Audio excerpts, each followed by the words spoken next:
6 मेरे ख्याल से बचपन से बहुत बार करवाया जा चुका है इस तरह के सवाल। ये जो 1 प्लस आइटा अपॉन 2 है, इसको हम लोग कुछ x वगैरह मान लेते हैं, ठीक है ना। तो अगर इसको आप x मानते हो तो this is going to be 1 plus x into 1 plus x square and then is going to be 1 plus x raise to the power 2 की power 2 and so on till कहां तक जाएगा 1 plus x 2 raise to the power n तक जाएगा, सही है। तो हम लोग बोल सकते हैं कि इसको मल्टीप्लाई एंड डिवाइड करना होगा आपको 1 माइनस x से, so that you can get a chain reaction under room temperature. तो इसके बाद ये दोनों के मल्टीप्लीकेशन पे आप देख सकते हो क्या बनने वाला है, 1 minus x square, x square मतलब वही 2 की पावर क्या हो जाएगा 1, और फिर से ये 1 प्लस एक्स स्क्वायर से मल्टीप्लाई होगा तो this will become 1 minus x की पावर 4 दैट इज 2 स्क्वायर। फिर जब ये इससे मल्टीप्लाई होगा तो 4 है तो 8 हो जाएगा, तो 1 माइनस एक्स 2 क्यूब। फिर ये अगला वाला 1 प्लस एक्स की पावर 2 की पावर 3 से अगर मल्टीप्लाई होगा तो फिर ऐसे चलता जाएगा, चेन रिएक्शन बनेगा। लास्ट में आप देख रहे हो हर बार माइनस हो रहा है मल्टीप्लाई होने के बाद, तो 1 माइनस एक्स और 2 की पावर लगातार 1 की वृद्धि हो रही है, तो 2 रेज टू द पावर क्या हो जाएगा n प्लस 1, और नीचे क्या बच जाएगा 1 माइनस एक्स। तो आप देख लो सिंपल मल्टीप्लीकेशन है, a plus b a minus b a square minus b square वाला, और ये इस तरीके से चलते चलते कहाँ पहुंच यहाँ तक आ जाएगा, ठीक है ना। तो अब हम लोग बोले कि x is this much 1 plus eta by 2। तो जैसे अगर आप 1 माइनस एक्स निकालिए तो 1 minus x is going to be 1 minus of 1 plus eta by 2, ये डिनोमिनेटर के हिसाब से कैलकुलेट किया जा रहा है, और ये आ जाएगा नीचे 2 और ऊपर आ जाएगा शायद 1 माइनस आइटा। तो I think 1 upon 1 minus x is going to be 2 upon 1 minus eta, उल्टा कर दिया रेसिप्रोकल दोनों साइड, ठीक है ना। और इसको ऊपर नीचे 1 प्लस आइटा से मल्टीप्लाई डिवाइड कर लो, you will get just only क्या 1 प्लस आइटा। तो यानी कि ये जो 1 अपॉन 1 माइनस एक्स है ये 1 प्लस आइटा में तो कन्वर्ट हो गया। तो एक पार्ट तो आप देख रहे हो एकदम हूबहू मैच कर चुका है, राइट। अब जैसे ये वाला पार्ट है, अब दिख रहा है कि यहाँ पे 2 की पावर n टाइप का दिख रहा है, तो मैं क्या कह रहा हूँ कि इसमें से अपन एक्स स्क्वायर निकाल लेते हैं। एक्स स्क्वायर की बात करें तो नीचे 4 और ऊपर 1 प्लस आइटा का होल स्क्वायर, तो 1 प्लस आइटा का होल स्क्वायर इज वाओ 2 आएगा, दैट वाज क्वाइट फास्ट। तो ये गया नहीं, और दोनों साइड अब हम 2 की पावर n रेज कर रहे हैं। कितना पावर रेज कर रहे हैं ताकि ये बन जाए x की पावर 2 की पावर n प्लस 1। तो 2 की पावर n अगर दोनों साइड रेज करोगे तो इधर हो जाएगा आइटा 2 की पावर n अपॉन 2 की पावर 2 की पावर n। ये क्या है x की पावर m की power n, that is x की पावर mn। तो दैट इज x की पावर mn मतलब 2 इंटू 2 की पावर n मतलब 2 की पावर n प्लस 1 हो गया। और अगर मैं n greater than equal to 2 की बात करूं तो ऊपर 1 बन जाएगा हमेशा। सोचो क्यों, ठीक है n2 लोगे तो 2 की पावर n इज 4, n3 लोगे तो 2 क्यूब दैट इज 8, 4 लोगे तो 16। ये सब आइटा का जो पावर है वो 4 के डिविजिबल वाला फैक्टर है, तो ये आ गया 1 अपॉन 2 की पावर 2 की पावर n। तो this term for n greater than equal to 2 is going to be 1 minus 1 upon 2 की पावर 2 की पावर n, और ये जो 1 अपॉन दिस है वो किस में बदल जाएगा 1 प्लस आइटा। तो मेरे ख्याल से यहाँ से आपको एक स्टेप और मेहनत करनी पड़ेगी, तो पूरा लिख के बतला दिया, बाकी फिर भी रह गया वो तो देखना। और कोई 9 तक टिल क्वेश्चन नंबर 9 किसको पूछना, दिखाओ तो शकल तो दिखाओ। 8 क्या किया बेटा 8 में, जल्दी बताओ फटाफट से। ये वही वाला है ना g of 1 plus 2 eta. z क्या है, तो 0 से 1 के बीच में, इसके लिए ताली बजाओ एक बार।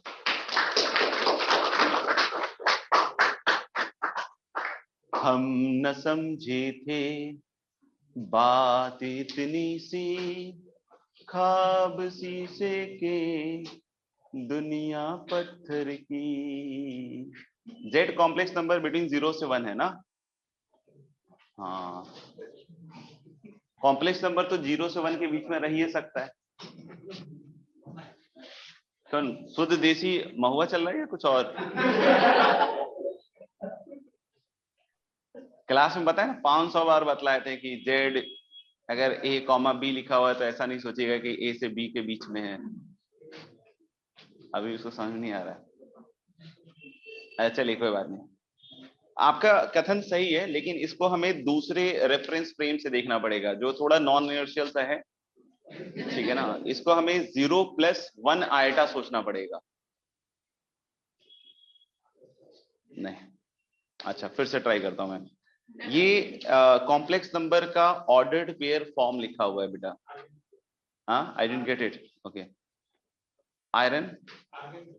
हाँ, तो ये 0 से 1 के बीच में नहीं लिखा हुआ है, ये लिखा हुआ है 0+1 आयोटा, मतलब 0+ आयोटा मतलब आयोटा, मतलब जेड क्या है मतलब आयोटा।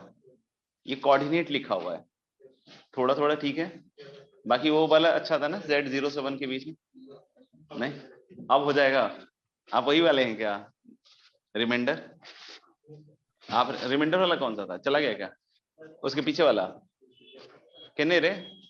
हाइजनबर्ग लगा लिया।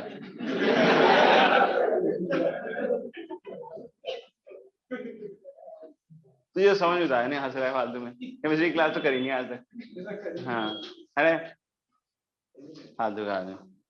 कितने साल का हाइजनबर्ग बताओ? सॉरी, मुझसे मत बताओ, मैं माँ बाप नहीं करता बेटा, ध्यान रखना। नहीं, मैं सीधा साफ करता हूँ। हेयर कट बढ़िया है। कहाँ कटवाया? अच्छा, जो पीपल के पेड़ के नीचे गए पास में सर। और कोई 9 तक? Till question number 9, 10 to 14। मोटीन, क्या मोटीन? 14। अच्छा अच्छा 14, 14 से पहले कोई? Anyone before 14? If omega is the imaginary cube root of unity. Omega पढ़ा है क्या तुम लोगों को अभी तक मैंने? अरे तो पता तो होगा ही तुम्हें, 1 ओमेगा ओमेगा स्क्वायर। नहीं बताया तो बाढ़ में जाए सवाल। और कुछ था क्या इसमें? बाद में कर लेंगे। ओमेगा तुम्हें नहीं पता? मैं फिजिक्स में इतना ओमेगा ओमेगा ओमेगा करते रहते हो, अभी ओमेगा पूछो तो ओमेगा नहीं पता। और कुछ है क्या ओमेगा के अलावा? लोड्स, लो भाई लोड्स तुम्हारे, बताओ भाई लोड्स मतलब नोट्स में क्या क्या था? एक तो शायद वो था,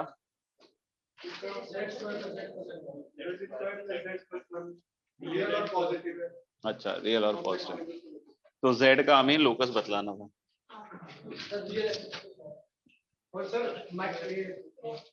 रियल पार्ट माइनस हाफ और इमेजिनरी पार्ट -2 ओपन बोलना भूल गया। ओपन, हाँ ओपन। तुझे क्या लगा तेरी तारीफ करने वाला हूं मैं? करने वाला था वो, बीच में भूल गया होता है।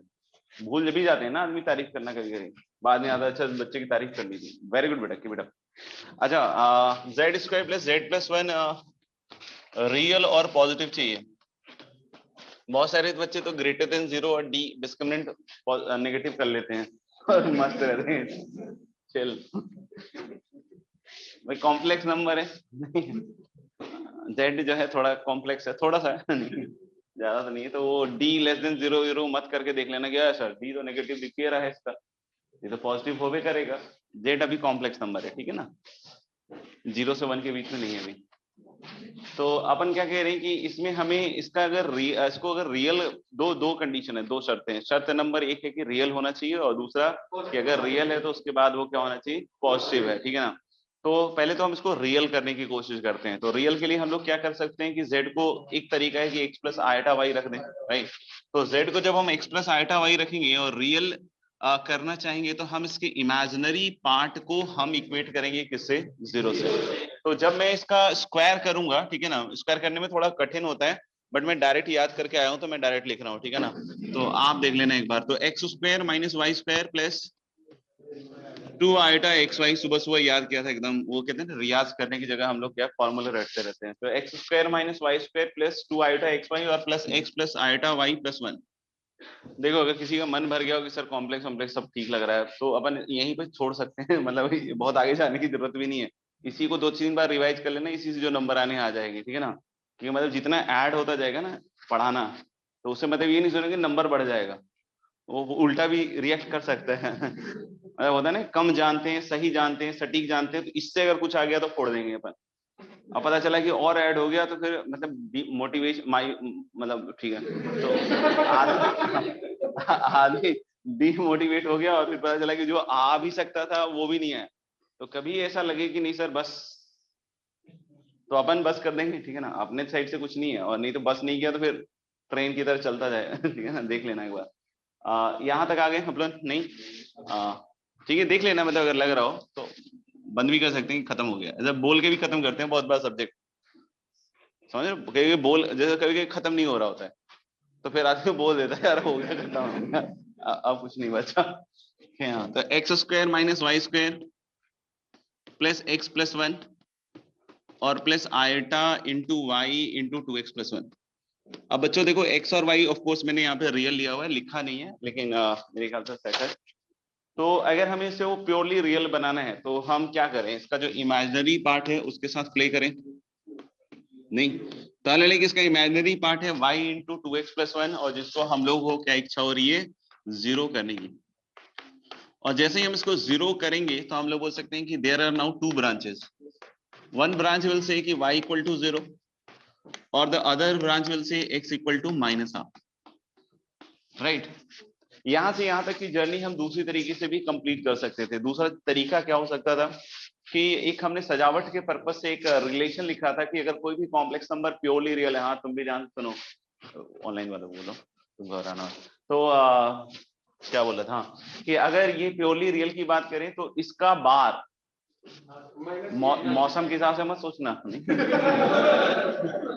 इसका जो बार है इसी के बराबर होने वाला है, समझ में आ रही है? तो दूसरा तरीका यहाँ तक पहुंचने का क्या हो सकता है था कि इसको हम लोग ओमेगा मान लेते हैं, एक कॉम्प्लेक्स नंबर क्या मान लेते हैं, ओमेगा, ठीक है ना। वैसे मैं डब्ल्यू बोलने वाला था किसी बच्चे ने डब्ल्यू बोला, मैंने बोला नहीं अपन डिफरेंट है नहीं तो अपन क्या करेंगे, ओमेगा बार निकालेंगे तो ओमेगा बार क्या आएगा, Z square plus z plus 1, और इसका बार के बरोबर कर रहे हैं तो जेड बार का square plus Z bar plus 1 कटा मतलब 1, नहीं। और इसको जब लेफ्ट हैंड साइड लाओगे तो ये दोनों को जब आप क्लब करोगे तो इसके दो factors, Z minus z bar into Z plus Z बार, समझ में आ रहा है, Z square minus z bar square, और प्लस क्या आएगा, जेड माइनस जेड बार। दिख रहा है कुछ कॉमन होता हुआ, तो हालांकि जो कॉमन होता हुआ दिख रहा है वो है z minus z bar and that is equal to 0, and the second thing is going to be z plus Z bar plus 1 equal to 0, ठीक है ना। तो ये चीज वही कह रहा है y equal to 0, z equal to Z bar क्या कह रहा है, y इक्वल टू 0, और z plus Z bar is 2x actually, तो that is suggesting again x equal to what, minus half. तो यहाँ तक हम ऐसे भी पहुंच सकते थे और x प्लस आयटा y जो है उसको रख के भी पहुंचा जा सकता है। तो बस ये बस बतला रहा था कि थोड़ा कम सजावट है, मतलब वो यूज भी कर सकते हैं। अच्छा लेकिन जब पॉजिटिव की बात करेंगे तो फिर दोनों तरफ से यहीं से आगे बढ़ेंगे अपन, ठीक है ना। तो जैसे हम x y इक्वल टू 0 सोचते हैं तो y इक्वल टू 0 जैसे ही सोचेंगे तो ये जो w है या ओमेगा जो भी हमने माना है ये एक्चुअली आपका x square plus x plus 1 हो जाएगा। ठीक है आप देखो ना y को 0 कर दिया अपन ने तो x square plus x plus 1, अब x रियल है तो अब वो जो डी नेगेटिव नेगेटिव वाला जो फंडे हैं वो काम कर रहे हैं, तो यानी ये कैसी क्वांटिटी है, positive for all x belongs to R। तो अब कोई कहता है कि सर पॉजिटिव भी होना चाहिए, अब होना क्या चाहिए, है हमारा तो यानी कि हम लोग बोले कि this complete is a solution set, मतलब कोई भी रियल एक्सेस का पॉइंट आप उठा लो, z square plus z plus 1 is going to be real and positive. और ये बिल्कुल मतलब ऐसे आंख से भी मतलब कहते हैं ना बंद करके भी दिख रहा था कि अगर ऐसा कुछ है तो रियल लेंगे तो पॉजिटिव भी है और रियल भी दिख रहा है, ठीक है ना। तो ये मतलब मेरे ख्याल से one of the common observation जो हम अभी तक पहुंचे। लेकिन हाँ सेकेंड पार्ट जो है उसको ऑब्जर्वेशन से पकड़ना थोड़ा मुश्किल, मतलब मुझे नहीं दिखेगा, लेकिन आप लोगों को दिख जाए तो अलग बात है। तो हम लोगों ने कि जैसे कुछ बच्चे यहाँ हैं अपने तेजस्वी, बहुत बच्चे हैं, मतलब ये नहीं बोलूंगा एक सेकंड में बैठा ऐसे मत सोचना, ठीक है ना, मतलब मैंने देखो हिंट भी नहीं दिया कि मैं किसके बारे में बात कर रहा हूँ। तो हम लोग बोले x इक्वल टू -½ रखेंगे तो ये पार्ट तो श्योर शॉर्ट 0 ही है, और इधर आएगा ये जो w या ओमेगा जो ही माना है हमने 3/4 माइनस y स्क्वायर। 3/4 क्या है? Minus y square. अब ये पॉजिटिव चाहिए तो इस पर कंडीशन रखना पड़ेगा, ये हमेशा पॉजिटिव नहीं है, तो इसको पॉजिटिव रखोगे तो y इज बिटवीन -√3/2 से √3/2, यानी कि हम लोग दो चीजों का यूनियन है, नहीं दो चीजों का यूनियन है फाइनली जो सॉल्यूशन है। एक तो z इक्वल z जो सॉल्यूशन फाइनली आएगा that is going to be x plus iota y where y equal to 0 and xy belongs to r, ठीक है, ये एक सॉल्यूशन सेट हो गया, ऐसा लिखा हुआ मिलता है, ठीक है ना, देखिए घबरा मत जाने की, और इधर क्या लिख दिया ये देख लेना। और यूनियन, यूनियन ये यू का साइन है, यूनियन क्या लिखेगा? -½ plus iota y and y belongs to this particular -√3/2 से √3/2, राइट, इस तरीके से भी लिखा जा सकता है, ठीक है। तो इन दोनों का क्या हो गया? यूनियन। हाँ, कॉम्प्लेक्स प्लेन पे भी प्लॉट करके दिया जा सकता है कि भाई बताओ कौन सा वाला सॉल्यूशन है, तो हमें दिख जाएगा कि ये पूरा का पूरा और -½ x और y की वैल्यू कहां से कहां तक, ऊपर वाले पॉइंट को आप -1 -½ √3/2 रख लो, और ये -½ -√3/2 रख लो, तो मेरे ख्याल से इन दोनों का union is the solution. Clear है? 2-3 बच्चों क्लियर है, चलो ठीक। अरे तुम लोगों में जो भी जान है क्या, मुझे पता नहीं, मैं बोल ही रहा। अच्छा चलो ठीक है, कोई बात नहीं, रहना चाहिए थोड़ा तो जान रहना चाहिए। कहाँ गए कप्तान, कहाँ गया? नहीं आएंगे ठंडा में, दोनों ही कप्तान नहीं आए होंगे, दोनों बीमार हो गए साथ में, क्या प्लानिंग है भाई साहब। और वो बैट्समैन तो अपना इधर है। हाँ, और कोई, बाकी सब तो ठीक ठाक लग रहे हैं। हाँ चलो, नहीं आगे बढ़े, अगला सवाल।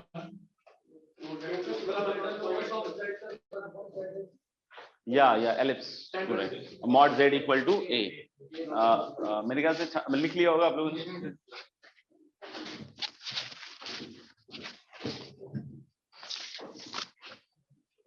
So the complex number denoting z plus 1 by z, we have to prove that as ellipse। और इसमें जो z है उसके बारे में एक बात कह रखा है कि mod z is what a, ये फिक्स है। तो करने के वो भी तरीके हैं, x प्लस आयटा y और वो सब ले हुए के, समझ में आएगा। नॉर्मल तरीके से भी कर सकते हैं। एक सिंपल तरीका ये भी सोच सकते हैं कि अगर mod z a है तो z must be of this format a e की बार आयटा थीटा। मैं बाकी दूसरे मेथड डिस्कस नहीं कर रहा हूँ क्योंकि वो फालतू में ऐसे लेंदी से लगेंगे। तो अगर mod z दिया हुआ है फिक्स तो हम z को ऐसा मान सकते हैं, और 1/z इज 1/a और नीचे e की पावर आयटा थीटा, मतलब ऊपर e की पावर माइनस आयटा। अब ओमेगा अपना घूमने वाला पॉइंट है, घूमिंग पॉइंट मतलब मूविंग पॉइंट, इसी का लोकस निकालना है। तो घूमिंग पॉइंट या मूविंग पॉइंट को हम जनरली पहले क्या मानते हैं? x प्लस मतलब x प्लस आयटा के, बट डायरेक्टली भी x प्लस आयटा y मान सकते हैं, जहां x और y नहीं वही यहाँ घूमने वाला बिंदु है, ठीक है ना। तो हम लोग बोलेंगे क्या कि इसको हम ऑर्डर्ड पेयर में लिख देते हैं, ऐसा नहीं कि x से y के बीच में ओमेगा, ठीक है ना, बी केयरफुल। तो ये मान लिया x, y, और इधर की साइड देखो, इसकी साइड अगर हम देखें तो इन दोनों को जोड़ोगे जब तो इसका रियल पार्ट क्या आएगा? मुझे लग रहा है a cos थीटा और 1/a cos थीटा, यानी मैं ऐसा लिख दूं क्या, a plus 1/a cos theta, बोलो ना। और हम अगर इसका इमेजिनरी पार्ट पकड़ते हैं तो a sin थीटा ऊपर वाले का, बहुत सारे बच्चों को लग रहा है सर कैसे देख रहे हो आप, बेटा कुछ नहीं है, cos theta plus eta sin theta रखना है, ठीक है। तो हमारे a sin थीटा और इधर क्या आएगा, -1/a sin थीटा, तो ये हो गया a - 1/a sin थीटा, ये एलिप्स ही तो है, a cos theta b sin theta, x equal to, अच्छा a में दिक्कत आ गया sorry, x equal to alpha cos theta and beta sin theta, अभी भी नहीं क्लियर हुआ? अच्छा x equal to gamma sin theta, gamma cos theta delta sin theta, अब ठीक है। हाँ तो बस सिंपल है, वही क्या x square upon gamma square plus y square upon delta square equal to क्या हो जाएगा 1। अगर किसी को अभी भी नहीं समझ में आया तो बेटा x को इससे इक्वेट कर लोगे, बोलो बेटा आसान है, यहाँ से cos थीटा निकाल लोगे, आसान है, इन दोनों को इक्वेट करके साइन थीटा निकाल लोगे, आसान है। Cos square theta plus sine square theta 1 कर लोगे, आसान है। क्या दिखेगा? कद्दू।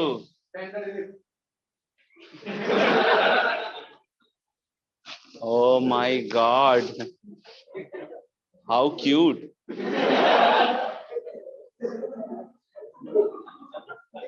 भैया भैया कैसे कर लेते हो? ये वाला करके दिखाओ। स्टैंडर्ड आदमी है भाई साहब। हाँ भाई, ऑनलाइन में क्लियर है सब? All clear? Hello hello hello. Yes sir. Coverage क्षेत्र में आओ। हाँ ठीक। हाँ अब बताओ अगला। आराम से बेटा, इतना तेज थक जाओगे, सांस ऊपर नीचे हो जाएगी। इतना मेहनत नहीं करते बेटा आईडी के लिए, इतना फास्ट फास्ट बोल रहे हो। नेता बनने वाले हो क्या तुम? ए स्क्वायर जेड स्क्वायर बोलो बोलो, plus a b z plus c square equal to 0। अच्छा, इसमें वो वाला शायद सवाल था कि इसका रूट z1 z2 है और मॉड z1, अच्छा b अपॉन सी रियल दिया हुआ था शायद, और फिर प्रूव करना था कि हाँ a b c complex numbers. Yes yes yes. Non complex number, अच्छा नॉन जीरो। अरे यार, हाँ यार नॉन जीरो।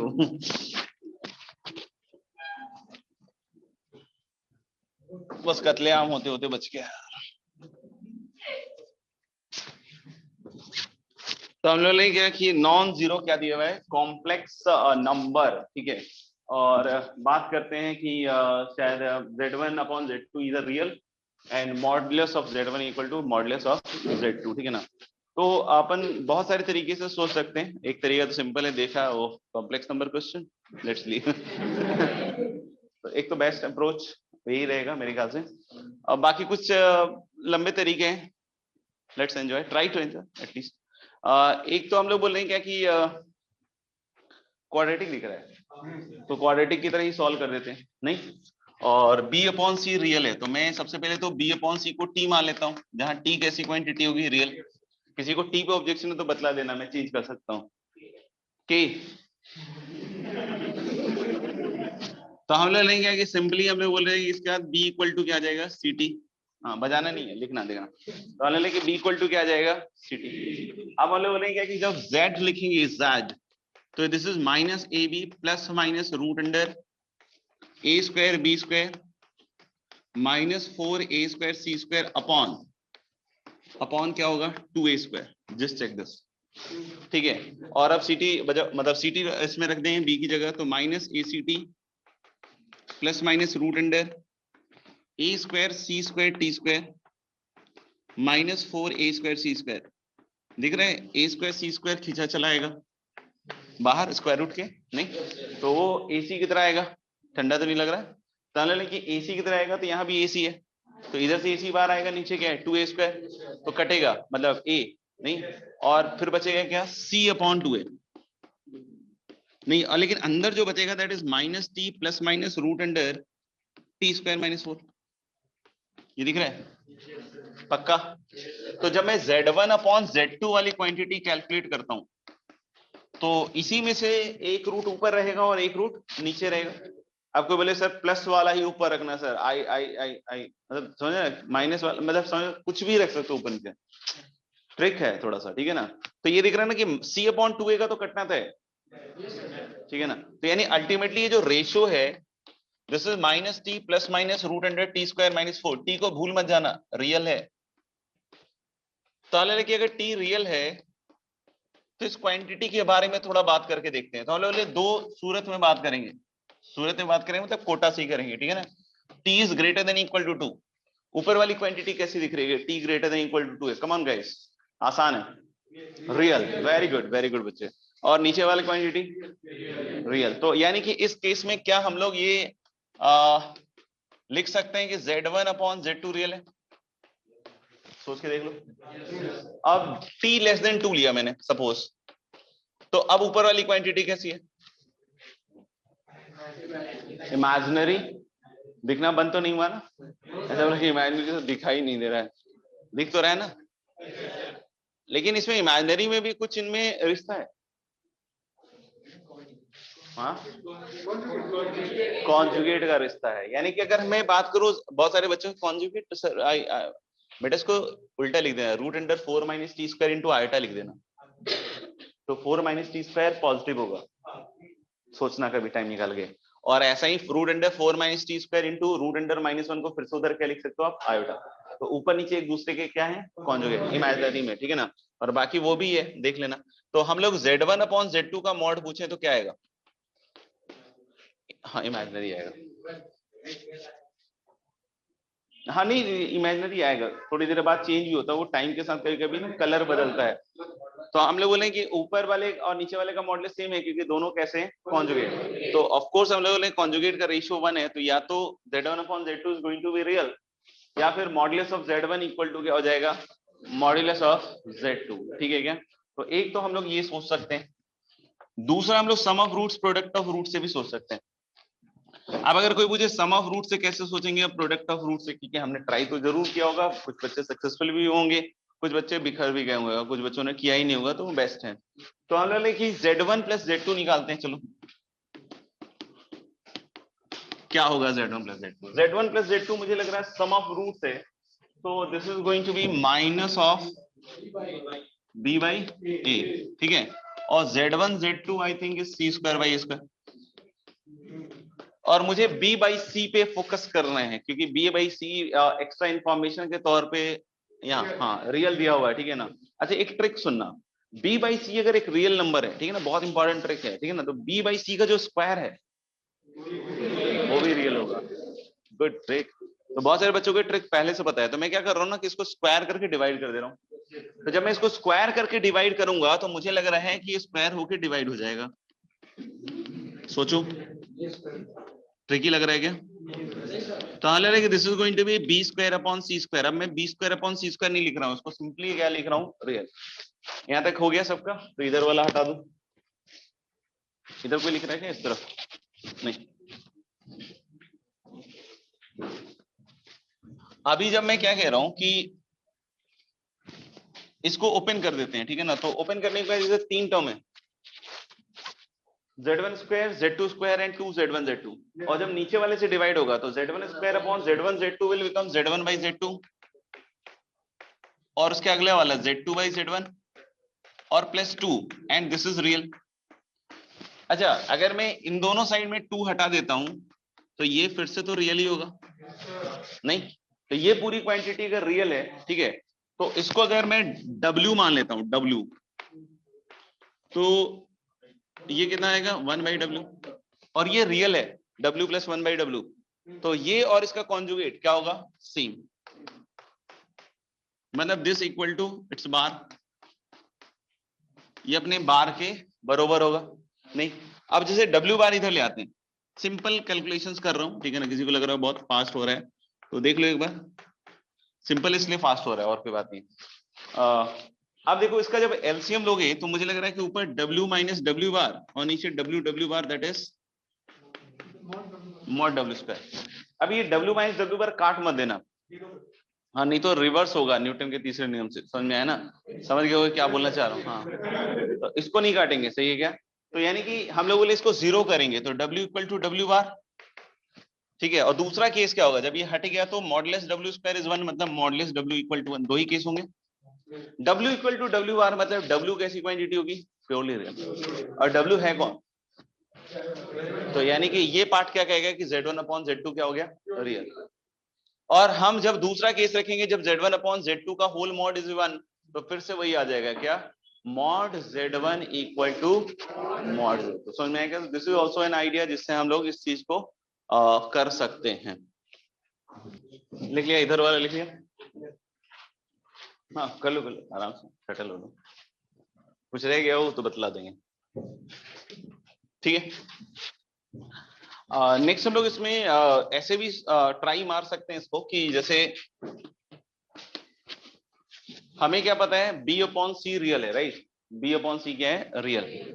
तो मैं क्या कह रहा हूँ इस C स्क्वायर से भाग दे देते इसको, तो पहला टर्म आएगा आपका AZ अपॉन सी का होल स्क्वायर, क्या मिलेगा az अपॉन c का होल स्क्वायर। अगला टर्म देखना, c स्क्वायर नीचे आ रहा है इसके, तो एक मैं b बाई सी में समाहित कर रहा हूं और दूसरा az अपॉन सी में।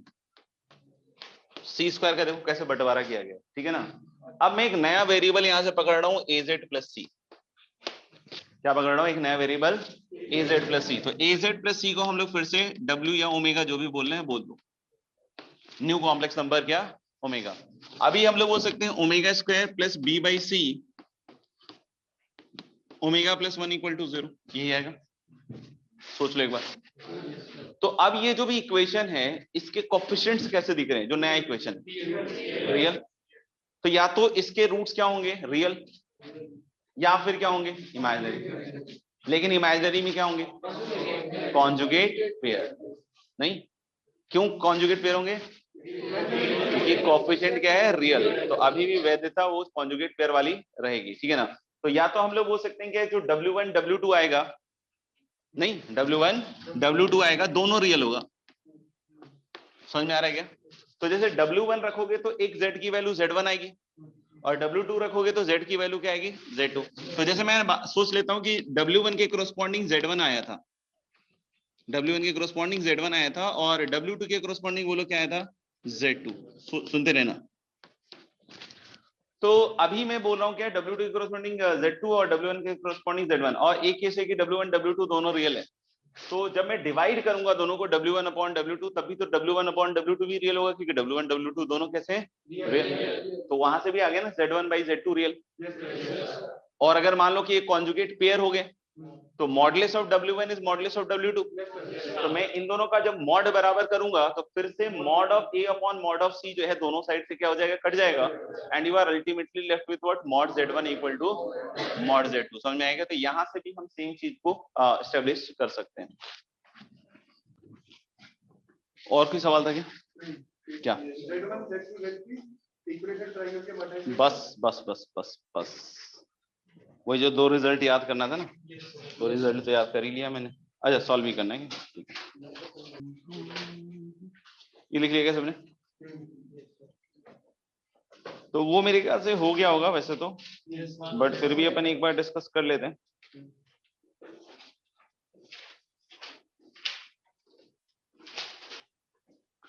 इक्विलेटरल ट्रायंगल है, Z1 Z2 Z3 करने के अलग अलग तरीके इसको भी हैं।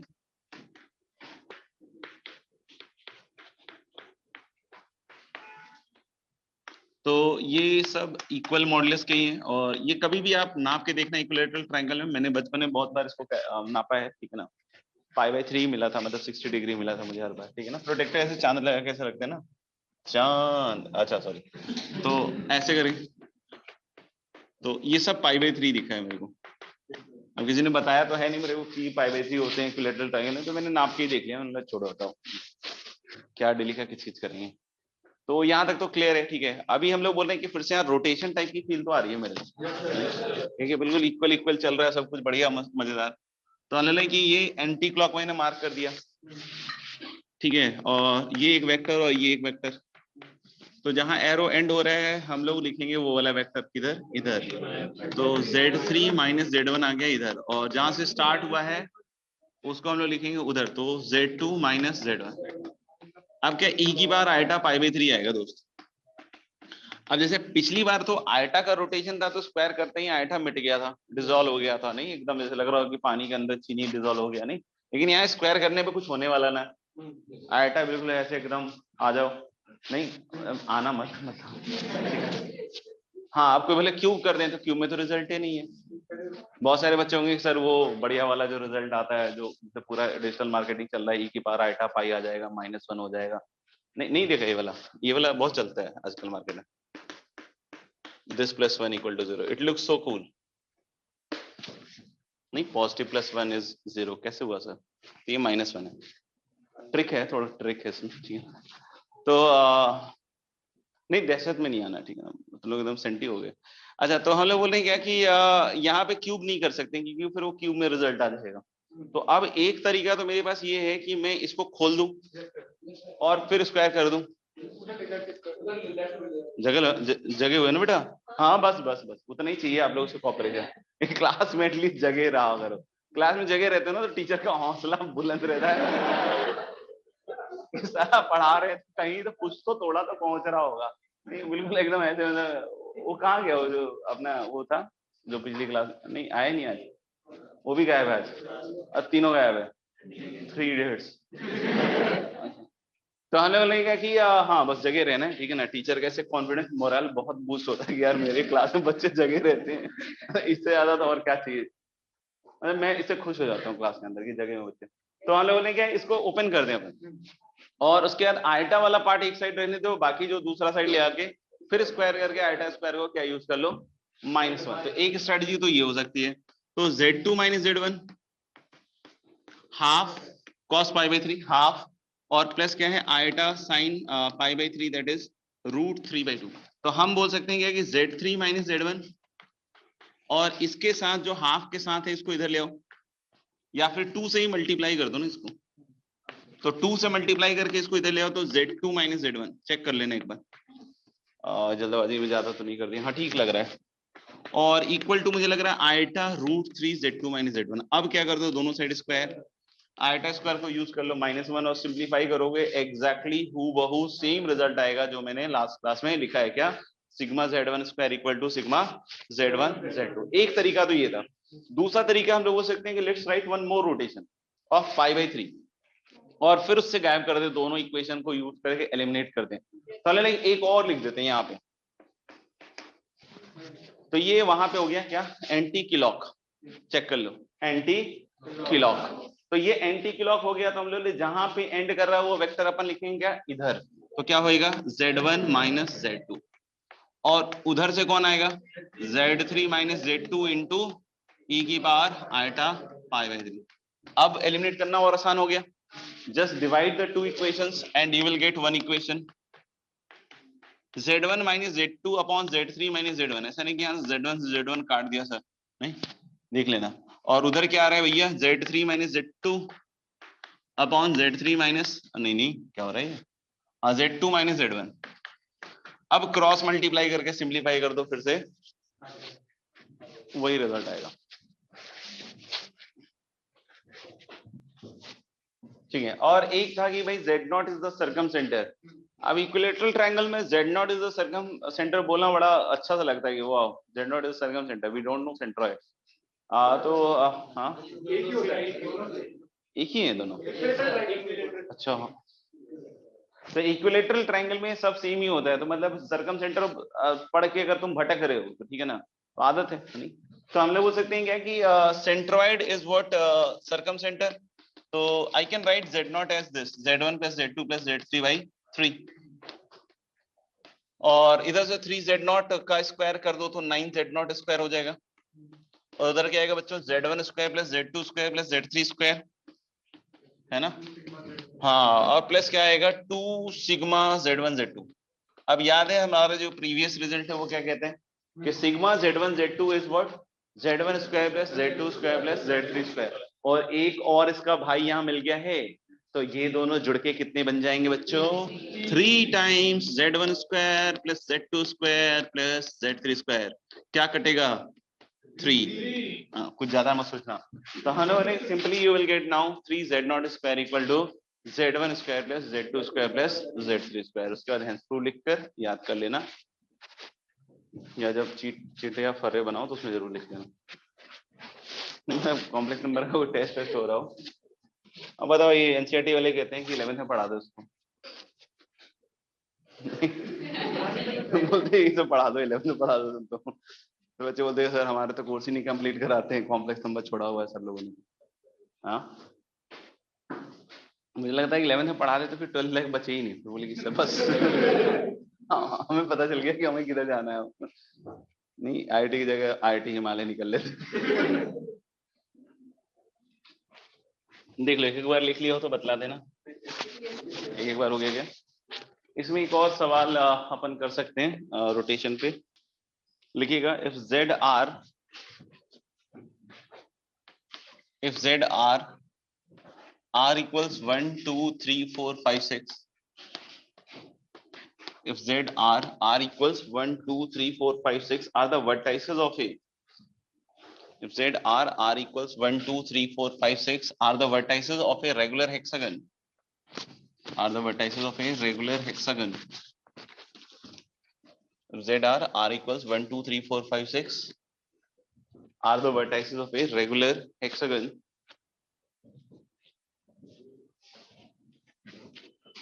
Then prove that sigma R equal to 1 to 6 Z R square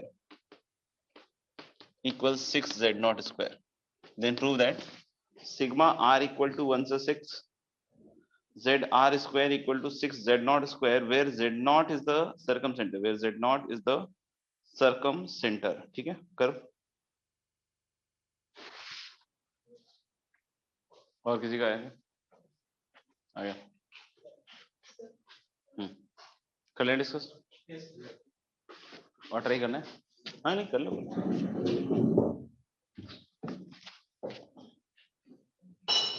online में किसी का है क्या? Yes sir. Okay, yes sir. Good.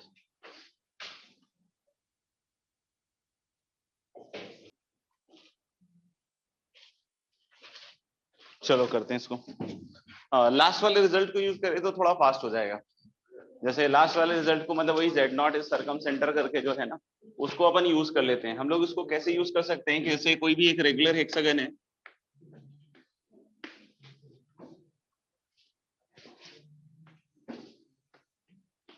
थोड़ा तो रेगुलर बना दिया, बाकी आप लोग देख लेना।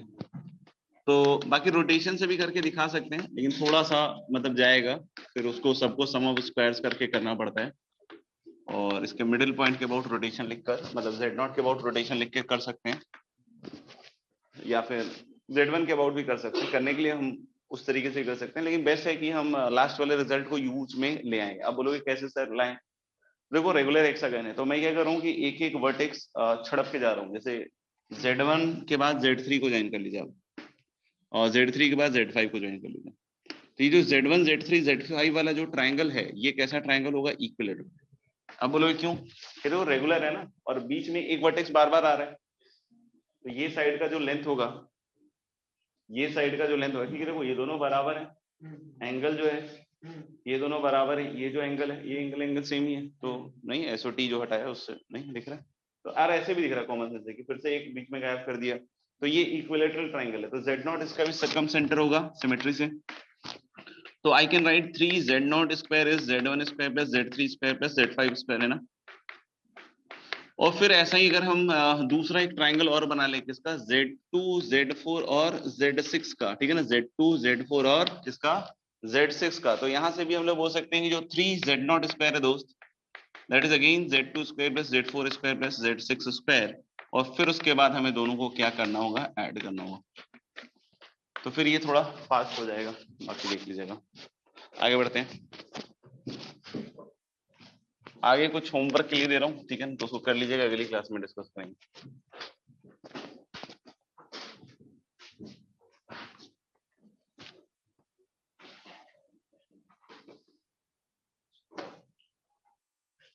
लिखिएगा, let Z1 and Z2 be the roots of the equation.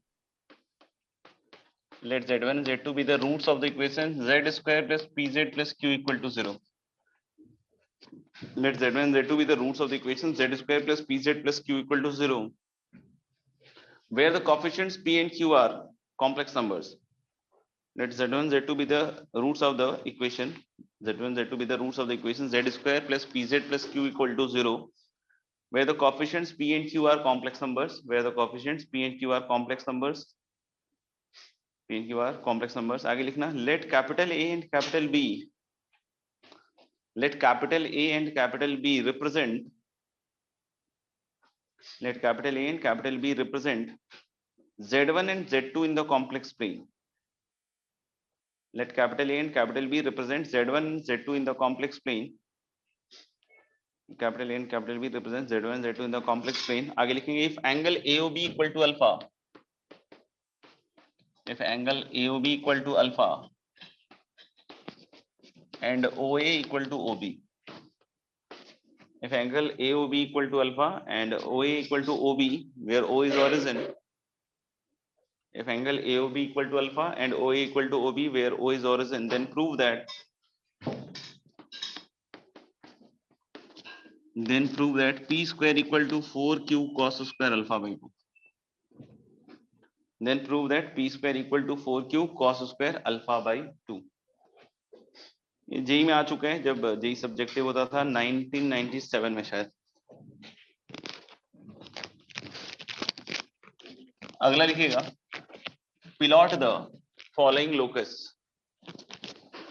Plot the following locus in your copy. हाँ वही प्लेन बना लेना।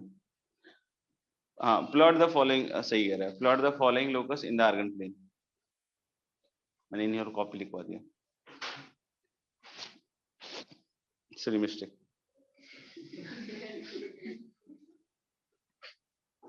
घर जाके परेशान होऊंगा, अभी नहीं होता। अच्छा पहला है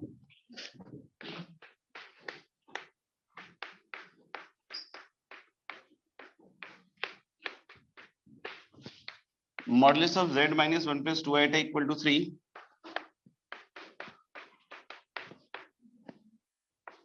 Modulus of z minus 1 equal to modulus of z minus iota. Modulus of z minus 4 iota plus z plus 4 iota. Modulus of z plus 4 iota equal to 10. Modulus of z minus 4 iota plus modulus of z plus 4 iota equal to 10. Modulus of z minus 1 plus z plus 1 equal to 1. Modulus of z minus 1 less than 1. Modulus of z minus 1 greater than equal to 1 less than 3.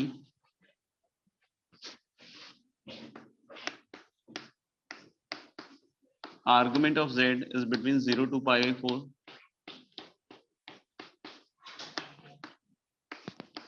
Real part of z square greater than 0. तो इसको घर पे draw कर लीजिएगा,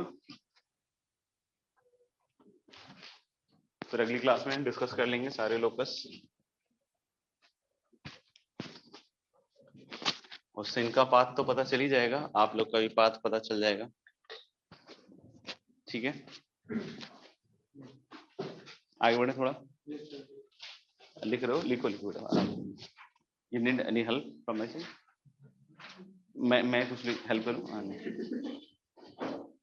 करो फटाफट करो बच्चों, अभी खत्म नहीं हुआ बेटा, कि बाकी है। ये इसको लग रहा है खत्म हो गया, नहीं अभी और है, बहुत बहुत चलेगा अभी। इसीलिए मैंने पहले ही बोल दिया कि जब लगे तुम लोगों को हो गया सर अब तो बोल देना, अपन ऐसे बंद कर देंगे, कोई दिक्कत नहीं।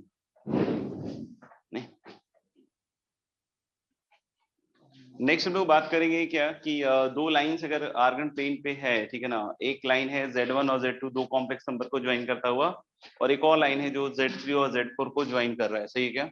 तो उनके मतलब कंडीशन ऐसा कि भाई वो दोनों लाइन पैरेलल हो या परपेंडिकुलर हो, ऐसे कंडीशंस हम अभी डेवलप करना चाहते हैं। समझ में आएगा? तो मतलब दैट विल बी ऑब्वियस कि हम दोनों लाइंस के बीच का एंगल लिखेंगे, उसके हिसाब से आगे बढ़ेंगे। तो हमें 2D में लिखना आता है।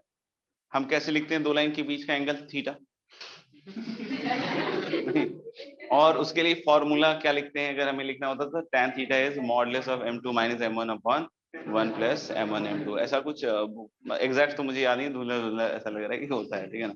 फिर उसमें कंडीशन पैरेलल का, परपेंडिकुलर का, ये सब भी कोशिश किया जाता है कि बच्चों को सिखला दें, ठीक है ना, और बच्चे थोड़ा बहुत सीख भी जाते हैं, ठीक है। अब ऐसा ही काम हम किस में करने वाले हैं? कॉम्प्लेक्स प्लेन में। नहीं, अभी हम ऐसा काम किस में करने वाले हैं? कॉम्प्लेक्स में। वहां तो स्लोप के हिसाब से करते थे, लेकिन यहाँ हम क्या है कि उन पॉइंट्स के रेस्पेक्ट में बात करेंगे। नहीं, जैसे दो पॉइंट है, एक x1 y1 x2 y2 एक लाइन पे, दूसरे पे x3 y3 and x4 y4, तो उसके टर्म में हम बात करने वाले हैं, सही है। तो जैसे देख सकते हैं आप कि इस तरीके से दो लाइंस हैं, ठीक है ना। अब ये किसी को लगे सर ये तो वर्टिकली बना दिया, थोड़ा सा कर लेते हैं चेंज, थोड़ा कम हो गया, ठीक है ना। और दो एंगल होंगे लाइंस के बीच में हमेशा, अगर 90 नहीं है दोनों के बीच में तो एक एक्यूट होगा और एक ऑब्ट्यूज होगा। और थोड़ा सा आश्चर्य करने वाली बात है, बट ठीक है, मैनेज कर लो। जैसे कि हमने एक एंगल बोला क्या, थीटा, एक एंगल क्या बोल दिया, थीटा, और इसको जैसे मैंने बोल दिया θ1 और इसको बोल दिया θ2 गुरु। तो मेरे को ऐसा लगता है, जरूरी नहीं सबको लगे, लेकिन मेरे को ऐसा लगता है कि theta has to be θ1। Oh my god, मैं माइनस लिख,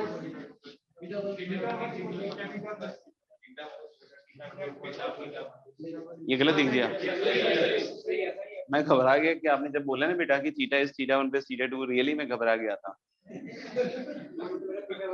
और मन में मेरे कोई मतलब विकार उत्पन्न हुआ ही नहीं।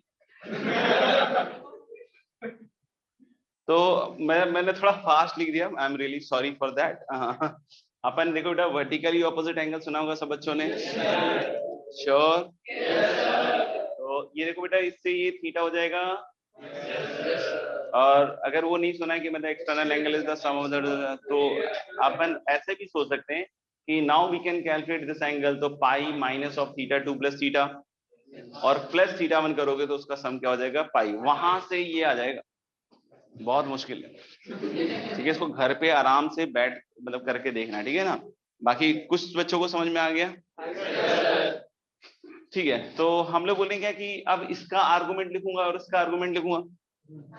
थीटा मतलब वही आर्गुमेंट, और क्या, ऐसे क्या देख रहे हो, आर्गुमेंट ही तो होगा। ये बच्चा तो बोल रहा है आर्गुमेंट ही की टर्म में लिखना पड़ेगा ना, कॉम्प्लेक्स प्लेन में है अपन। कहाँ चले गए, यही हो ना, अच्छा उधर हो। तो हम लोगों ने एक लाइन जो है वो किससे गुजर रहा है, Z1 Z2, और एक लाइन बेटा किधर से गुजर रहा है, Z3 Z4। अब बहुत सारे बच्चे बहुत बवाली होते हैं, वो बोलते सर ऐसा थोड़ी है कि Z1 इधर हो Z2 इधर हो, नहीं बेटा, हो सकता है दोनों ऊपर ही हो सकता है दोनों नीचे ही हो, मतलब मुझे मतलब उन सब चीजों से कोई टेंशन नहीं है, क्योंकि मैं कभी भी इस लाइन के लिए θ1 लिखूंगा ना, तो always for me it is argument of Z1 minus Z2। ये मैं पहले भी क्लासेस में सिखा चुका हूँ, ठीक है ना। तो अब जिन्होंने नहीं सीखा है उनको तो लगेगा हर बार कुछ जादू चल रहा है क्लास के अंदर, ठीक है, और धूप आ नहीं रहा है, जादू हम लोग सहन नहीं कर पा रहे, ठीक है। तो थोड़ा सा अपन सीख लें जाके, ठीक है ना, कि वो पैरेलल लाइन वाला जो बतलाया था, फिर एक बच्चे ने, मैंने पूछा था कि इधर हो सकता है, तो बच्चे ने बोला नहीं, उसी बच्चों को आज लग रहा है कंफ्यूजन हो रहा है थोड़ा थोड़ा, नहीं हो रहा है, अच्छा ठीक है। तो हालांकि कि θ1 is going to be what, argument of Z1 minus Z2, चाहे Z1 Z2 की लोकेशन कहीं भी हो, तुम जीपीएस ऑन करके चेक कर लेना, ठीक है। इसी तरीके से अगर मैं θ2 की बात करूं तो बोलो क्या आएगा, आर्गुमेंट ऑफ, तो बोल भी लो। हाँ, जब बच्चों को वही होता है ना, नर्सरी में कुछ पता नहीं होता तो बस ऐसे आर्गुमेंट ऑफ, हाँ अब देखो argument of alpha minus argument of beta is argument of alpha minus upon beta, argument of alpha upon beta. तो मैं बोल सकता हूं क्या कि this is going to be argument of Z1 minus Z2 upon Z3 minus Z4, हाँ या ना, देख लो। और मेरा क्या रहेगा ना, मतलब मैं अपना तो क्लियर कर देता हूँ तुम्हारे सामने कि मैं ये सब डायरेक्ट लिखूंगा, मतलब मैं बार बार वैसा नहीं कि इसका आर्गुमेंट ये हो रहा है उसका आर्गुमेंट वो हो रहा है। तो आप भी खुद से लिखना सीखिए यार, खुद से लिखना सीखोगे तभी ये कंफर्टेबल होने वाला है। तो पहली चीज की हम वेक्टर का आर्गुमेंट लिखना सीख चुके हैं, अगर हमें θ1 θ2 लिखना समझ में आया तो। अब जैसे ये एंगल लिखना है तो यहाँ से देखो फिर से वही एंटी क्लॉकवाइज, आर्गुमेंट ऑफ ऊपर क्या आएगा, इसके अलोंग वेक्टर, तो मैं डायरेक्ट लिखूंगा, ठीक है ना। और नीचे क्या आएगा, Z3 में, समझ में आएगा। तो इस तरीके से हम लोग बार बार डायरेक्टली लिखना सीखें, समझ में आएगा। तो मेरे ख्याल से ये चीज तो आपको लिखना आ गया, ठीक है ना। और अगर ये लिखना आ गया तो अब हम बात कर सकते हैं कि पैरेलल कब होगा और परपेंडिकुलर कब होगा। तो ये पहले लिख लीजिए,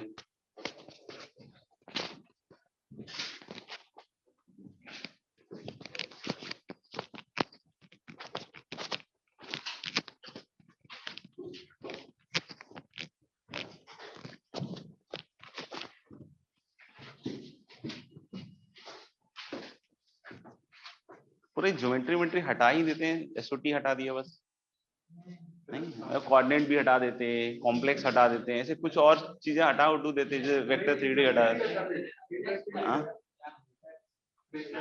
मैथ हटा देते मैथ हटा देते तो तुम लोग सीधा इंजीनियर बन जाते डायरेक्ट, कि 10th में सर हमने सेब के दाम निकाले हुए हैं, नहीं तुम ठेले पे नहीं जाओगे बेटा, तुम्हें आईटी चलना पड़ेगा, आ जाओ आ जाओ आ जाओ। हाँ तो फिर आईटी बनना तो बहुत आसान हो, मतलब देखो मतलब मुझे तो लग रहा है कि उतने ही लोग फेल होंगे जितने पहले भी होते होंगे, क्या मतलब उससे कोई डिफरेंस आएगा क्या? मतलब ज्योमेट्री पूरा हटा ही दिया, आ जाता है फर्क। हाँ किसी का वो स्ट्रांग है, किसी का वो वीक है, ऐसा वाला। चलो बर्बाद तो होना ही है। अच्छा अब हम लोग पहला केस लेके चल रहे हैं कि ये जो दोनों लाइन है, जैसे इसको मैंने L1 बोल दिया, इसको L2 बोल दिया, तो हम लोगों ने केस 1 जब L1 is parallel to L2, तो L1 पैरेलल टू L2, तो थीटा के बारे में क्या कहेंगे? सिंस आर्गुमेंट है तो बोल सकते हैं 0 और पाई। कोई बोले 2 पाई तो 2 पाई सेम है 0, कोई बोले 3 पाई तो दैट इज सेम एज पाई, क्योंकि आर्गुमेंट है, it can have multiple values. समझ में आएगा? ठीक है ना, बहुत लोगों के पास तो कुछ भी वैल्यूज नहीं होती जीवन में, लेकिन ये आर्गुमेंट, इसका मल्टीपल वैल्यूज है, बहुत मतलब वैल्यूज वाला चीज है, ठीक है। तो थीटा इज इधर 0 और पाई। थीटा है क्या? इसका आर्गुमेंट, और इसका आर्गुमेंट 0 और पाई है। क्या सोच सकते हैं इसके बारे में? क्या टफ टफ हो गया? चलो फिर से एक बार ट्राई करते हैं। Let's come on come on come on come on come on come on guys, come on come on. हाँ नहीं फिर से एक बार करेंगे अपन। चलो थीटा बेटा 0 और पाई है कि नहीं? और ये इस कॉम्प्लेक्स नंबर का आर्गुमेंट है। इसको इतना बड़ा कॉम्प्लेक्स नंबर मत देखो, इसको बोलो तो जेड दिख रहा है मुझे, जेड दिख रहा है। क्या दिख रहा है? जेड दिख रहा है। तो अगर मुझे किसी कॉम्प्लेक्स नंबर का आर्गुमेंट 0 और पाई दिखेगा, उसके बारे में क्या सोचूंगा बेटा? ऐसे पूछता हूं तो आता है नहीं, प्योरली रियल। और रियल नहीं बोल सकते मतलब यूं बोल सकते। अच्छा चलो प्योरली रियल। तो हम लोग बोल रहे हैं कि इसमें सबसे पहला पॉइंट हम लोग क्या कंक्लूड कर सकते हैं कि this complex number Z1 minus Z2 upon Z3 minus Z4 is real और प्योरली रियल, जो भी लिखना चाहो आप, ठीक है ना। या फिर हम लोग बोल रहे हैं क्या कि इसका जो इमेजिनरी पार्ट है, मतलब एक ही चीज को बार बार, ताकि आपके घुटने पे थोड़ा सा प्रेशर पड़े, that has to be what? 0। या फिर उसी चीज को हम ऐसे भी सोच सकते हैं कि अच्छा ये अगर प्योरली रियल है तो ये इसके बार के बरोबर होगा, यानी कि z इक्वल टू क्या लिखेंगे? z bar. So this is going to be Z1 bar minus Z2 bar upon Z3 bar minus Z4 bar, बार बार लगातार धुआंधार। समझ में आ रहा है क्या? ओके छाप लीजिएगा एक बार। आपको पहले से सब रटना पड़ेगा। देखो अगर तुम्हें लग रहा है कि ये रटने वाली चीज है तो फिर तो आप समझ गए कि आपका चैप्टर कवर हो चुका है। क्योंकि अगर ये सब तो ऐसे मतलब कहते हैं ना, वही 2+2 वाली चीज होनी चाहिए कि अच्छा ये थीटा है तो ये दिस में वन दिस, और अगर ये 0 पाई अच्छा तो ये इसके बार के बराबर, बस खत्म। ऐसे मतलब ये फ्री मतलब होने मतलब ठीक है, मतलब प्रैक्टिस करोगे आ जाएगा। ठीक है अच्छा सेकंड पार्ट में चलते हैं कि if L1 is perpendicular to L2, तो L1 is perpendicular to L2 नहीं, तो इधर ही आ जाते हैं ना, क्या दिक्कत आ रही है? ऊपर वाला हेडिंग मिटा देता हूँ क्या। तो L1 is perpendicular to L2, ठीक है ना?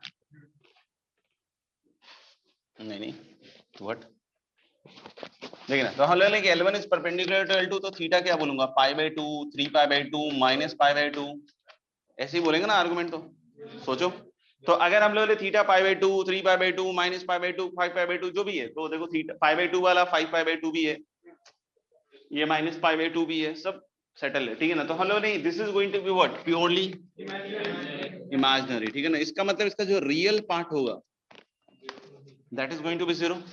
और अगर ये एक दूसरे का कॉन्जुगेट, तुम भी ऐसे मत कर लेना, ठीक है ना, तुम अलग लिखना।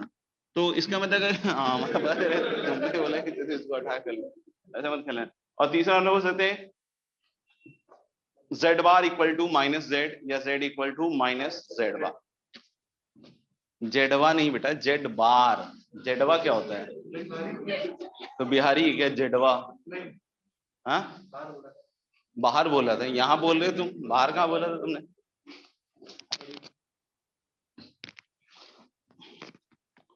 देख लो कोई चीज समझ में आ गई तो बतला देंगे।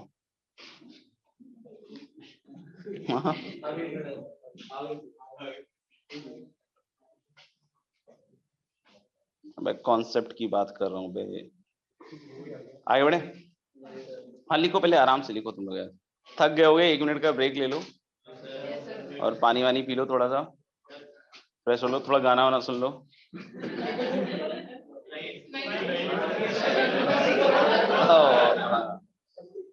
वही मैं सोचा था, एक्चुअली गाना ही सिलेक्ट कर रहा था मैं। तो सिलेक्ट हो नहीं रहा है, तो मैं सोच रहा हूँ क्या आगे पढ़ा देता हूँ फिर। नहीं तो सिलेक्ट हो नहीं रहा, तो मैं सोच रहा था आगे पढ़ा ही देता हूँ एक बार, थोड़ा सा ज्यादा नहीं। हाँ पानी पी लो, पानी पी लो, पानी पिला पिला के पढ़ाऊंगा बेटा तुम्हें। हाँ क्या कह रहे हो? गाना सुना सुना के थोड़ी बोला है मैंने, पानी पिला पिला के पढ़ाऊंगा। अच्छा एक क्वेश्चन करते हैं अपन पहले, गाना तो भी सुनाएंगे ना। क्या क्या?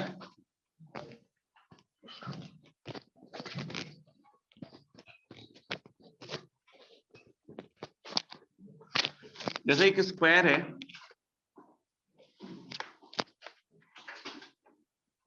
there is a square z1 z2 z3 z4, there is a square z1 z2 z3 and z4, ठीक है ना। और इस पे हमें बतलाना है कि मैं कुछ कॉम्प्लेक्स नंबर, स्क्वायर है ठीक है ना, ध्यान रखना। तो हम लोग बोले कि कुछ कॉम्प्लेक्स नंबर लिखने हैं, उसके बारे में बतलाना है। तो जो पहले दिन हमने क्लासिफिकेशन पढ़ा था ना, प्योरली रियल, रियल या फिर प्योरली इमेजिनरी, या फिर एक क्या था, इमेजिनरी। तो उन तीनों टाइप में कौन सा टाइप है, समझ में आएगा। तो हम लोग देख सकते हैं, एक तो है ये कॉम्प्लेक्स नंबर, मतलब आराम से लिख लो, फिर आराम से गलत मत सही करना, कि we have to tell about these complex numbers, कि व्हाट आर दे।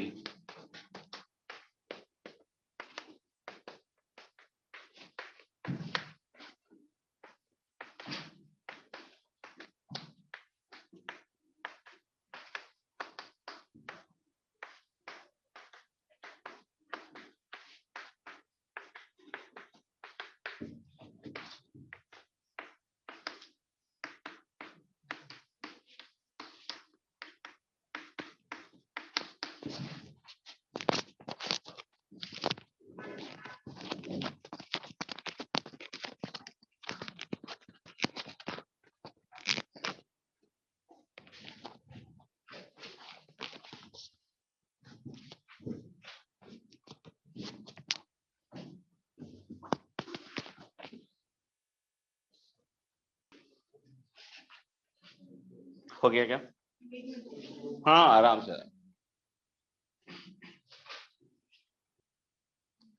ठीक है। पहला वाला, तो पहला वाला प्योरली रियल, रियल जो भी बोल दो, क्योंकि z1 minus z2 if you look, और z3 माइनस z4, तो इस हाँ पैरेलल हैं। तो हम लोग बोलेंगे क्या, वेक्टर्स। तो आर्गुमेंट अगर इसका लेते हैं हम, तो ऑफ कोर्स इसका आर्गुमेंट 0 या पाई होगा, तो this is going to be what, purely real. The second complex number, again z4 minus z1, मेरे ख्याल से ऐसे ही कुछ होगा, और z3 माइनस z2 भी, तो ये भी पैरेलल दिख रहा है, तो ये भी कैसा होगा, purely real. z1 minus z2 upon, sorry this one parallel है कि z4 माइनस z2 और दिस z3 माइनस z1, तो मेरे ख्याल से ये एंगल 90 है। तो इसका आर्गुमेंट निकालेंगे तो π/2 माइनस π/2 ऐसा वाला होगा, तो this is going to be what, purely imaginary. नहीं, राइट वर्ड इज दिस, इसका। तो फिर से हम लोग बोले कि ये इसका आर्गुमेंट देगा, this is also purely imaginary. This one purely imaginary, real, really imaginary, really imaginary, नया है कुछ, ये अच्छा था।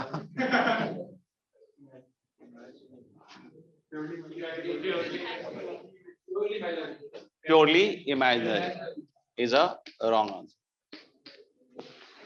प्योरली रियल, ठीक है ना। प्योरली क्या, रियल। अब कैसे हम लोग सोच सकते हैं, क्योंकि ये स्क्वायर है क्या, तो ये दोनों तरफ से बाइसेक्ट हो रहा होगा। तो इस पॉइंट को जब मैं ऐसे कैलकुलेट करूंगा इधर से, तो this point is z4 plus z2 upon 2, है ना। इस नजर से देखो, और इस नजर से देखोगे तो z1 प्लस z3/2। तो जब हम इस रेशियो को कैलकुलेट कर रहे हैं, तो दिस रेशियो इज 1, और अगर ये रेशियो 1 है, सोचो ध्यान से, तो क्या होगा, प्योरली रियल या imaginary, no real, purely real, जो भी है, ठीक है ना। तो मेरे ख्याल से क्लियर है, ऑल क्लियर, मतलब देखना। अच्छा वो प्लॉट द लोकस में ना एक आध और लिख लो, एक ये लिख लेना, argument of write these two locus, मतलब प्लॉट द लोकस जो था ना एक part in your copy, sorry in Argand train वाला, तो उसमें ये दोनों और राइट कर लो। 9 हुए थे ना, 8 ही हुए थे क्या? नहीं 10 नहीं, ठीक नहीं, 11 होने चाहिए ना। 12 हो जाएगा क्या? फिर मिटा दूंगा मैं। हाँ मतलब 11 मतलब सही रहना चाहिए।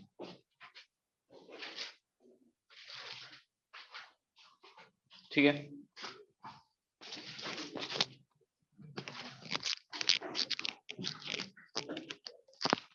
तो जितनी भी चीजें सिखाई गई हैं सबका अपन यूज कर सकते हैं इन लोकस को प्लॉट करने में, ठीक है ना। और इतनी चीजें ढंग से कर लो तो फिर कुछ बचता है नहीं वैसे तो। Next we are going to talk about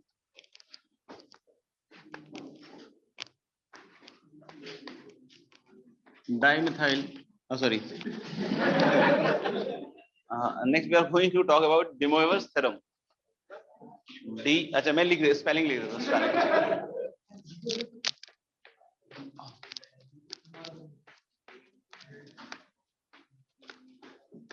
theorem की भी लिख दो, देख लेना। कुछ बच्चे हाँ कह रहे हैं, क्या कॉन्फिडेंस है जीवन में। De Moivre's theorem, DMT in short क्या कहेंगे इसको, DMT, ठीक है ना, De Moivre's थ्योरम। अब लोग क्या है सर ये De Moivre's थ्योरम, तो पहला आंसर है थ्योरम है। और क्या चीज से रिलेट करता है, तो हम लोग बोलेंगे क्या कि ये थ्योरम विल हेल्प यू, ऐसे कहते हैं हेल्प यू, लेकिन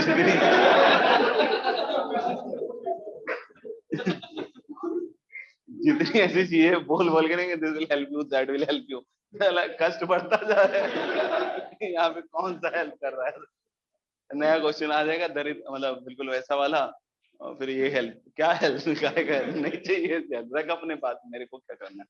अच्छा लेकिन बोलने की ज्यादा बोलना पड़ रहा है मुझे, ठीक है ना, मतलब बुरा मत मानना कि मैं बोल रहा हूँ, मतलब सुन ये बोल रहा है नालायक। तो it is going to help you in finding out क्या, nth root of a complex number. मतलब कि कॉम्प्लेक्स नंबर का nth root, 5th root, 6th root, 7th root, 8th root, मतलब कोई भी कॉम्प्लेक्स नंबर ले आओ, कितना भी कॉम्प्लेक्स ले आओ, समझ में आएगा। उसका आप 5th root, 6th root, 7th root ये सब निकालने में ये वाला थ्योरम आपकी क्या करता है, समझ में आ रहा है। तो अब बोलोगे कैसे हेल्प करता है सर, मतलब क्यूरियोसिटी जगेगी ना ऑफ कोर्स, तो पूछोगे कैसे, सब में नहीं जगती यार, ऐसे क्या देखते, कुछ में क्यूरियोसिटी जगती है सर, अच्छा ऐसा करता है तो बताओ कैसे करता है। तो हम पहले उसके बारे में बात कर लेते हैं कि what is De Moivre's theorem का statement, and then we will look into this particular part कि कैसे हमारी हेल्प करता है। हो सकता हो कि ये कैसे हमारी हेल्प करता है ये हम लोग अगली क्लास में देखें, बट हम लोग एटलीस्ट स्टेटमेंट से अवेयर हो जाते हैं और थोड़ी बहुत चीजें इस पे बात कर लेते हैं। लिखना स्टेटमेंट लिखना बच्चों, जैसे अगर हम cos theta plus iota sine theta की पावर n लिखें,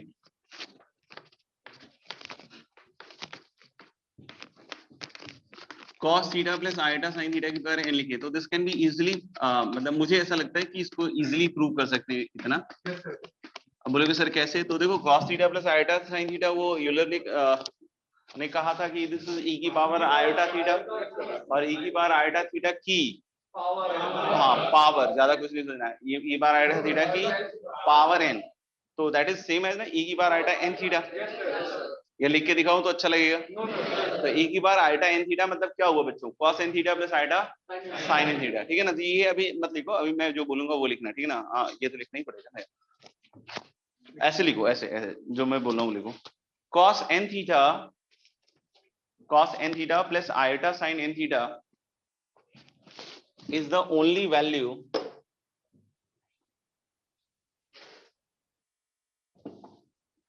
cos n theta plus iota sin n theta is the only value,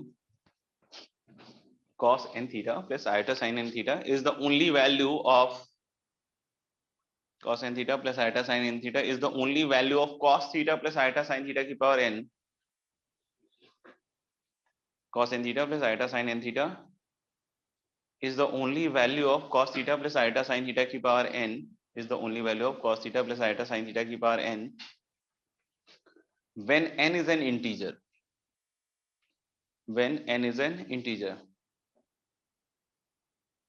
but if n is a rational number which is not an integer, but if n is a rational number which is not an integer, but if n is a rational number which is not an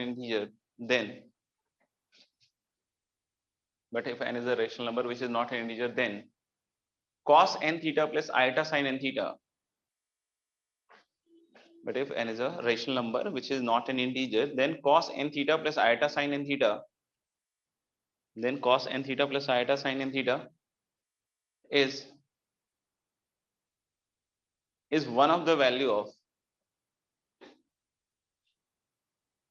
then cos n theta plus iota sin n theta is one of the value of cos theta plus iota sin theta की power n. Then cos n theta plus iota sin n theta is one of the value of cos theta plus iota sin theta की power n. फर्क महसूस किया, अनुभूति हुई, अनुभूति मतलब experience हुआ। ये कह रहा है कि जब n इंटीजर है, इंटीजर मतलब वही 1 2 3 4 5 -1 -2 -3 ऐसे इंटीजर्स है, ठीक है ना, तो cos n theta plus iota sin n theta is the only value of this. जैसे अगर यहाँ मान लो 2 हो गया तो cos theta plus iota sin theta की power 2 is cos 2 theta plus iota sin theta, बात खत्म। लेकिन अगर मान लो कि n is a rational number which is not an integer, like n is 1/3, तो cos theta plus iota sin theta की power 1/3 is equal to cos theta by 3 plus iota sin theta by 3। But यहाँ पे क्या कह रहा है कि cos theta by 3 plus iota sin theta by 3 is one of the value of this, क्योंकि अगर ऊपर 1/3 है तो ये क्यूब रूट चाहता है, दिल चाहता है नहीं, क्या चाहता है, क्यूब रूट चाहता है। और क्यूब रूट अगर चाहता है तो कितने रूट आएंगे उसके, सोचो, किसी को हिंट नहीं दूंगा मैं, कितने रूट आएंगे, 3।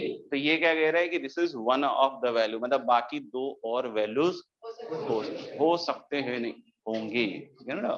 तो हम लोग बोल सकते हैं क्या, ये क्लियर हो गया। फिर स्टेटमेंट से कोई बोले नहीं सर आपने 1/3 बोल दिया, मान लीजिए कि अगर ऊपर 1 नहीं हो 6/7 हो, आई विल एक्सप्लेन। कोई बोले कि नहीं सर 6/7 था, अब बताओ, तो बेटा 6 पहले अप्लाई कर दो, तो फिर क्या बचेगा 1/7। तो फिर अब इसके कितने रूट आएंगे, 7 में एक वैल्यू होगी वही cos 6 theta by 7 plus iota sine 6 theta by 7, मतलब उसके अलावा हाँ कितनी और वैल्यूज होंगी, सोचो 6 और वैल्यूज होंगी। अब मैं भी सोच रहा हूँ केमिस्ट्री स्टाइल में पढ़ाऊंगा बच्चों को कष्ट नहीं आने देना, नहीं अभी थोड़ा क्लियर हुआ क्या। अब बोलोगे लेकिन सर वो निकलेंगे कैसे वैल्यूज, तो उस पे अपन बात कर लेंगे, समझ में आएगा। तो मेरे ख्याल से ये चीज क्लियर हो गई कि अगर हम यहाँ पे n को इंटीजर लेंगे तो ये सिर्फ और सिर्फ एकमात्र वैल्यू होगी। लेकिन अगर n ऐसे मत देख बेटा, सीधा देख बेटा, ऐसे लग रहा है कि मतलब शक कर रहे हैं मेरे ऊपर कि सर पता नहीं सच बोल रहे झूठ बोल रहे, बेटा ध्यान से देख। तो कि अगर n एक रेशनल नंबर है which is not an integer, then this is going to be one of the value. One of the value का मतलब थोड़ा सा इंग्लिश में समझ लेना। तो मेरे ख्याल से क्लियर। तो अब हम बात कर रहे हैं कि how we are going to apply de Moivre's theorem, और ये बाकी रूट्स किस तरीके से निकालने में हमारी हेल्प करने वाला है, ठीक है ना। तो इसमें बिल्कुल सिंपल 4 स्टेप्स हैं, right. How many step, 4 step, 1 2 3 4 4 3 2 1, ठीक है ना। तो लिखना 4 बेसिक स्टेप्स, 4 बेसिक स्टेप्स। तो अगर इसको फॉलो कर लिया तो बिल्कुल बेसिक लगेगा, और नहीं तो फिर थोड़ा एसिडिक हो सकता है, ठीक है। तो 4 बेसिक स्टेप्स में पहला है, देखो पहला स्टेप वेरी इंपॉर्टेंट, ठीक है ना। तो लिख लेना, पहला है step right the complex number. अरे हंसो मत, आगे है right the complex number in the polar form. तुम लोग मतलब टीचर को सीरियसली नहीं लेते हो यार, इतना स्ट्रिक्ट टीचर तुम लोग को पढ़ाने आए हैं, और तुम लोग मतलब स्ट्रिक्ट जैसे ही बोला तो बच्चा एकदम ऐसे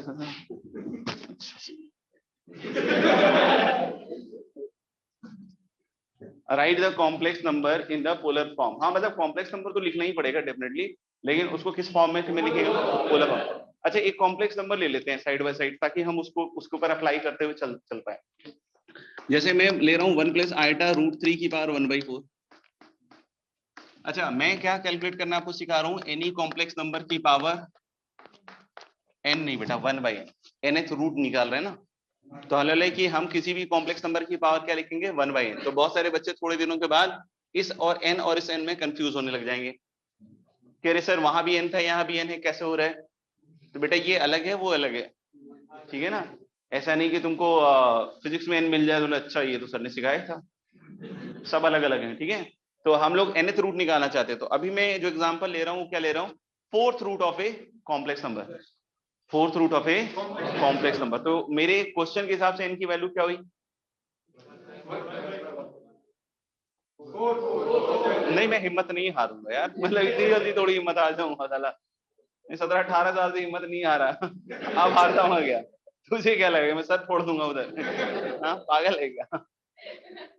देखो बेटा अब फिर से हम लोग ट्राई करते हैं, किसी को अगर फिर भी कंफ्यूजन रहे, देखो बेटा इन दोनों को देखो, इन दोनों को अब सोच के बताओ इनकी वैल्यू क्या है, ये तो स्टेप बाय स्टेप लिख के दिखाऊंगा, और फिर नहीं समझ में आया तो वही बोलूंगा जो अब बोल रहे हो तुम लोग, फोड़।